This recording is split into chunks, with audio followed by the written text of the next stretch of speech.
이스라엘 백성들은 하나님 시험에 실패했습니다. 우리가 보기에 사막 사할 길은 불가능한 시험인 것처럼 보이잖아요. 우리가 보기에는요. 우리 같으면 하루만 걸어도 못 걸을 것 같잖아요.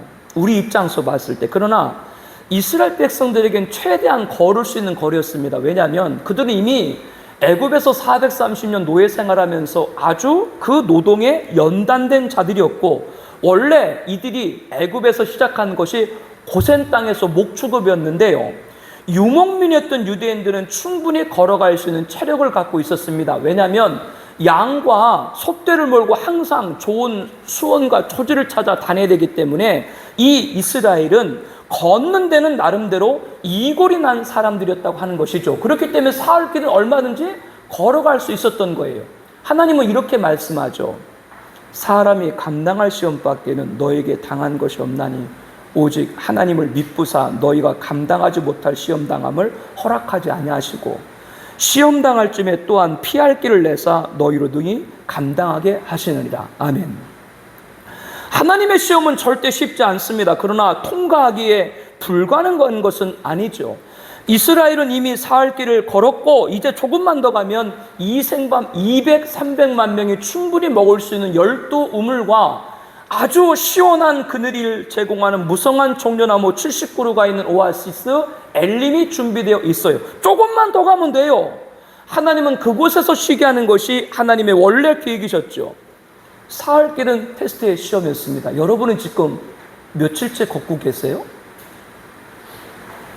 그 길만 이겨나가고 지나가면 됩니다. 시험을 참는 자는 복이 있나니 이는 시련을 견뎌낸 자 주께서 자기를 사랑하는 자들에게 약속하신 생명의 멸류관을 얻기 때문이다. 시험을 이기는 자는 복이 있나니.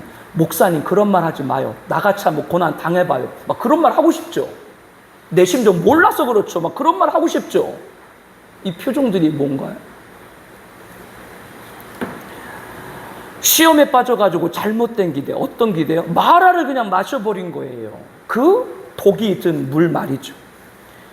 하나님은 어떻게 하셨는가요? 그때 이스라엘에게 원래 내 계획은 너희가 엘림까지 가서 쉬게 하는 것인데 너희가 중간에 실패했기 때문에 다 버려버리고 나머지만 데리고 간다. 하나님은 그렇게 하지 않으시고요.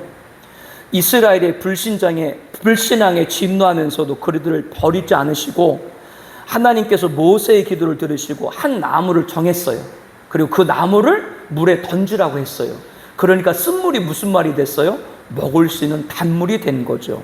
이스라엘 백성들은 먹을 수 있는 물이 되었고 병든 자들도 다 치료가 되었습니다. 그리고 이스라엘 백성이 하나님 말씀의 중요성을 다시 한번 가르쳐 주신 것이죠. 하나님은 치료하시는 하나님이다. 이렇게 말씀을 합니다. 하나님께서 백성들에게 원하시는 것, 그곳까지 가지 못하고 중간에 다 쓰러졌을 때 그들을 다 버리지 않았다. 하나님은 찾아오셨다라고 하는 겁니다. 그렇기 때문에 어쩌면 오늘도 우리들이 여기까지 얘기를 드리는 것이죠. 멸망밖에 내버려 두지 않으신 겁니다. 급하게 찾아오셔서 쓴물을 단물로 만드시고 병든 자를 치료해 주셨죠.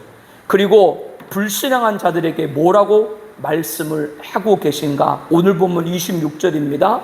너희가 너희 하나님 나 여호와의 말을 순종하고 내가 보기에 의를 행하며 내 계명에 귀를 기울이며 내 모든 규례를 지키면 내가 애굽 사람 내린 모든 질병 중 하나도 너에게 내리지 아니하리니 나는 너희를 치료하는 여호와니라.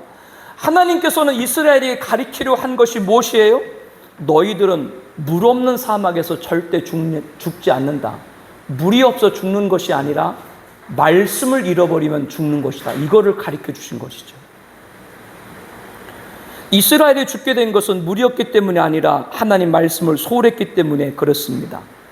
약속을 믿고 애굽에서 나왔으면 끝까지 그 약속을 붙들고 나가야 되는데 중간 시험에 그들은 넘어진 거죠. 이스라엘은 물 때문에 죽지 않습니다. 사흘 길이 아니라 40일을 걸어도 죽지 않습니다. 나중에 하나님이 어떻게 역사했어요? 물이 없다고 하니까 반석에서도 물을 내게 하셨죠. 이스라엘은 아무것도 없는 상태에서 한 나라를 만들 수 있습니다. 훗날 가나안을 정복해서 어떻게 했어요? 국가를 세우도록 하셨지 않습니까? 그러나 하나님을 떠나서 말씀에 순종하지 않고 자기 나름대로 어떤 일을 한다면 죽을 것입니다. 물이 없어 죽는 것이 아니라 하나님 말씀에 청종하지 않으면 죽는다. 이게 오늘 본문의 가르침이죠. 실제로 하나님께서는 마라를 생수로 만드셨잖아요. 하나님은 병든 자를 치료해 주시고 애굽 사람들이 10가지 재앙을 내렸을 때 종류별로 질병을 겪었지만 이스라엘은 달랐죠. 하나님께서는 말씀에 순종하는 한 이 무서운 질병을 하나도 이스라엘 백성들이 해함당하지 않도록 했습니다. 우리가 잘 여러분 새겨두셔야 돼요. 우리가 대비한다고 해서 병에 걸리지 않는 것이 아니라 하나님 말씀을 붙드는 것이 대비가 되어야 합니다. 아멘. 그래야 이겨요. 인간의 대비는 아무것도 아니에요. 여러분들이 그동안 준비하고 대비에 비해서 뭘 얻은 게 뭐가 있는데, 얼마큼 있는데, 그거는 하나님 말씀 붙드는 게 진정한 대비가 되어야 되는 것이죠. 하나님은 어떤 분이세요? 치료하시는 하나님입니다. 그 백성을 치료하시고 그 상한 마음을 위로하시고 아픈 자를 고치시고 오늘 또 이끄시는 좋으신 하나님이 우리의 아버지인 줄로 믿습니다. 그러므로 여러분들 어려움을 당할 때일수록 그 공경을 보기보다 말씀 붙들기를 주의 이름으로 권면해 드립니다. 여기서 실패하면 신앙은 곤두박질하는 거예요. 여러분, 자기 마음대로 살 길은 뭐밖에 안 된다고요? 마라. 그 마라로 달려가는 것밖에 안 되는 거예요.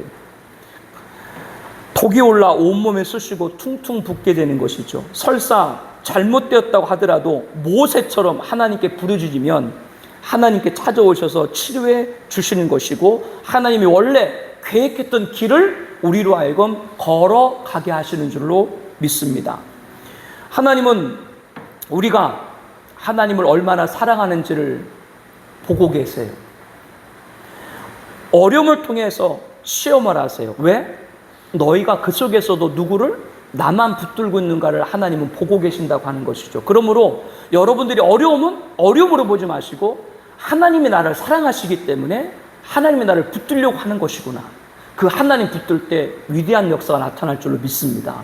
이것이 우리들의 신앙생활의 아름다운 성장해 가는 모습인 것이죠.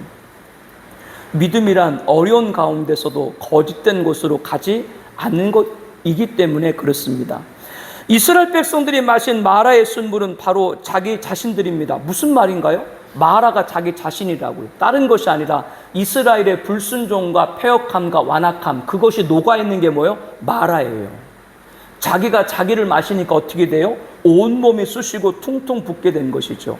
하나님을 떠난 인간의 모습이 그렇게 추악하고 더러운 독이다라고 하는 겁니다. 그러면 마라를 단물이 되게 한 한 나무는 무엇입니까? 한 나무는 예수 그리스도의 십자가를 상징하죠. 성경은 예수님이 달리신 십자가를 여러 곳에서 나무라고 증거하고 있죠. 그리스도께서 우리를 위하여 저주를 받은 자 되사 율법의 저주에서 우리를 속량하셨으니 기록된 바 나무에 달린 자마다 저주 아래 있는 자라 하였습니다. 그러므로 마라의 한 나무를 던지니 물이 달아졌다고 하는 것은 영적으로 예수님이 십자가 되심으로 인류의 모든 죄를 대속했다라고 하는 것이죠. 십자가를 가리켜서 우리가 쓴 잔이라고 하죠. 고난의 잔이다라고 말합니다. 예수님이 그 쓴 잔을 마셨죠. 하나님을 떠난 인류의 그 더럽고 추악한 모든 죄가 녹아있는 걸 쓴 잔, 바로 십자가입니다. 그래서 나 자신도 나를 마시면 온몸이 욱신욱신 쑤시고 열병이 나서 견딜 수 없는 그 더러움을 하나가 아니라 인류의 모든 죄악이 다 녹아있는 그 더러운 죄악에 녹아있는 것이 바로 뭐라고요? 고난의 잔, 쓴 잔, 십자가죠. 예수님은 그것을 한 방울도 남김없이 다 마셨습니다. 왜? 그래야 우리의 죄를 사하시고 우리에게 나음을 있게 하시고 갈증을 해결시켜 주시고 병든 자를 치료해 주셨기 때문에 구원을 주실 수 있기 때문에 그렇게 다 마신 것이죠.